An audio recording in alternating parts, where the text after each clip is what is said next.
ನಟ, ನಿರ್ದೇಶಕ, ನಿರ್ಮಾಪಕ ದಿಲೀಪ್ ರಾಜ್ ಅವರು ಇವತ್ತು ಹೃದಯಾಘಾತದಿಂದ ಸಾವನ್ನಪ್ಪಿದ್ದಾರೆ. ಅವರ ಅಂತ್ಯ ಸಂಸ್ಕಾರ ಬೆಂಗಳೂರು ದಕ್ಷಿಣ ಜಿಲ್ಲೆ ರಾಮನಗರ ತಾಲೂಕಿನ ಗುನ್ನೂರು ಗ್ರಾಮದ ಸಮೀಪ ಇರುವಂಥ ಅವರ ನೆಚ್ಚಿನ ಫಾರ್ಮ್ ಹೌಸಲ್ಲಿ ಕೂಡ ನೆರವೇರುತ್ತೆ.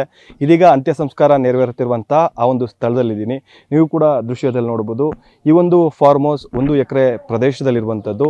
4.5 ವರ್ಷಗಳ ಕೆಳಗೆ ಇಲ್ಲಿ ಜಮೀನನ್ನು ಖರೀದಿ ಮಾಡ್ತಾರೆ. ಪ್ರಮುಖವಾಗಿ ಕೇವಲ ಇಲ್ಲಿ ತೆಂಗಿನ ಮರಗಳು ಮಾತ್ರ ಇದ್ದಂಥದ್ದು.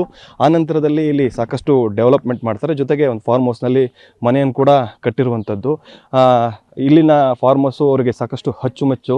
ಕಳೆದ ಕೆಲ ದಿನಗಳಿಂದಲೂ ಕೂಡ ಸಾಕಷ್ಟು ಬಾರಿ ಇಲ್ಲಿಗೆ ಬರ್ತಾಯಿದ್ರು. ಅವರಿಗೆ ಬಿಡುವಿನ ಸಮಯದಲ್ಲಿ ಎಲ್ಲವೂ ಕೂಡ ಈ ಒಂದು ಫಾರ್ಮ್ ಹೌಸಿಗೆ ಬಂದು ಸಮಯವನ್ನು ಕಳೀತಾಯಿದ್ರು. ಅವರ ಕುಟುಂಬಸ್ಥರ ಜೊತೆಗೆ, ಸ್ನೇಹಿತರ ಜೊತೆಗೆ ಸಾಕಷ್ಟು ಸಲ ಈ ಒಂದು ಫಾರ್ಮ್ ಹೌಸಿಗೆ ಬರ್ತಾಯಿದ್ರು. ಇವತ್ತು ಹೃದಯಾಘಾತದಿಂದ ಸಾವನ್ನಪ್ಪಿದ್ದಾರೆ. ಹೀಗಾಗಿ ಅವರ ನೆಚ್ಚಿನ ಫಾರ್ಮ್ ಹೌಸ್ನಲ್ಲೇ ಕೂಡ ಅಂತ್ಯ ಸಂಸ್ಕಾರ ಕೂಡ ನೆರವೇರ್ತಾ ಇದೆ.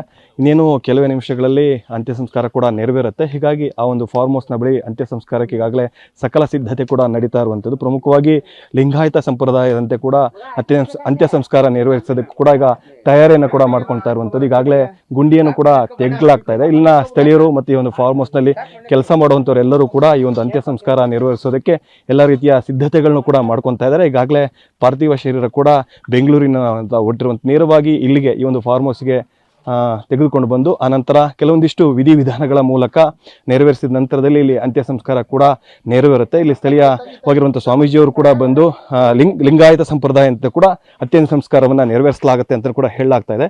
ಈ ಒಂದು ಜಮೀನಿನ ಮೂಲ ಮಾಲೀಕರಾದಂಥ ಮಧುವರು ಕೂಡ ನಮ್ಮ ಜೊತೆಲಿದ್ದಾರೆ. ಅವನು ಕೂಡ ಮಾತಾಡ್ತೀನಿ. ಸರ್, ಈ ಒಂದು ಜಮೀನನ್ನ ಯಾವಾಗ ಖರೀದಿ ಮಾಡಿದ್ರು, ಏನು ಸರ್? 4.5 ವರ್ಷ ಆಯ್ತು ಸರ್ ತಗೊಂಡಿದ್ದು.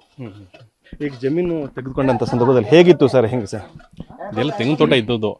ಇದು ಅವ್ರು ಬಂದು ಅವ್ರಿಗೆ ಹೆಂಗೆ ಬೇಕು ಅಂತ ಮಾಡ್ಕೊಂಡದ್ದು. ಅವ್ರಿಗೆ ಇದೇ ಥರ ಬೇಕು ಅಂತಲೇ ಮಾಡಿಸ್ಕೊಂಡ್ರು. ಇಲ್ಲೇ ಇರಬೇಕು, ನಾವು ಮುಂದೆ ಇಲ್ಲೇ ಇರ್ತೀವಿ ಅಂತ ಮಾಡ್ಕೊಂಡ್ರು. ಸರ್, ಯಾವಾಗೆಲ್ಲ ಬರ್ತಾ ಇದ್ರು, ಯಾರ ಜೊತೆ ಬರ್ತಾ ಇದ್ರು? ಅಂದರೆ ಅವ್ರ ಕುಟುಂಬಸ್ಥರೆಲ್ಲ ಬಂದು ಎಷ್ಟೆಲ್ಲ ಸಮಯ ಇಲ್ಲಿ ಕಳೀತಾ ಇದ್ರು ಸರ್? ಸರ್, ಫುಲ್ ಫ್ಯಾಮಿಲಿನೇ ಬರ್ತಿದ್ರು. ಅವರೆಲ್ಲ ಬಂದರೆ ಕೆಲವು ಸಾರಿ ಅವರ ಫ್ರೆಂಡ್ಸ್ಗಳೆಲ್ಲ ಬರ್ತಿದ್ರು. ಎಲ್ಲ ಬಂದು ಚೆನ್ನಾಗಿ ಇಲ್ಲಿ ಕಾಲ ಕಳ್ಕೊಂಡು ಹೋಗೋರು. ಅಂದರೆ ಈ ಫಾರ್ಮ್ ಹೌಸಲ್ಲಿ ಉಳ್ಕೊತಾ ಇದ್ರಾ? ಉಳ್ಕೋತಾದ್ರು, ಇಲ್ಲೇ ಉಳ್ಕೋತಾ ಇದ್ರು. 2 ದಿನ 3 ದಿನ ಎಲ್ಲ ಇರ್ತಿದ್ರು. ಫುಡ್ ಎಲ್ಲ ಹೇಗೆ ತಯಾರಿಸ್ಕೊಂತಿದ್ರು, ಹೇಗೆ ಸರ್? ಅವರೇ ತಯಾರಿಸ್ಕೊತಿದ್ರು. ವಿದ್ಯಾ ಮೇಡಮ್ ಇದ್ರಲ್ಲ, ಅವರೇ ತಯಾರಿಸ್ಕೊಳ್ಳೋರು.